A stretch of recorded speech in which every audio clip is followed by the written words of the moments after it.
Пловдив вече живее с две валути. В джоба – лев и евро. В ежедневието – нов ритъм и нови въпроси.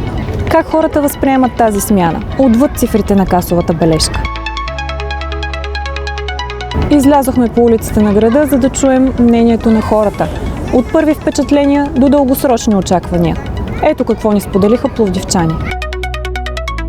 Как минават за вас първите дни с плащане едновременно в лева и в евро? Добре. Малко трудно, ама изчисляват там както могат и ги дават. Връщат ми ресто, евро.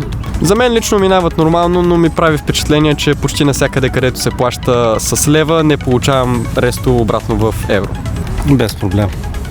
Мисля, че е доста нормално, а хората на нашата възраст мисля, че свикват смисълта за еврото и добре се справят.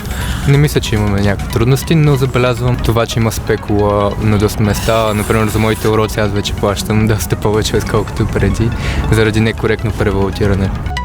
В тази връзка, кое ще определи успеха на прехода? Казахте честните цени, може би?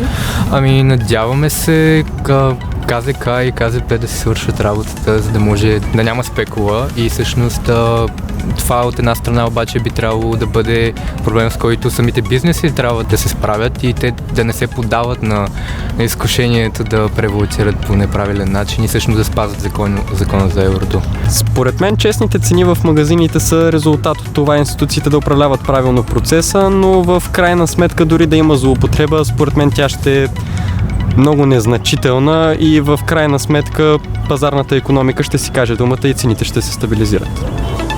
За 10 години ще помним ли еврото като правилно решение?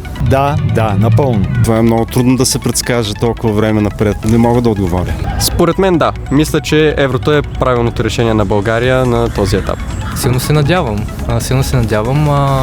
Бях в Литва и Латвия, където някои от хората споделиха, че за тях това не е било правилното решение, но се надявам, че при нашия случай това няма да се окаже така.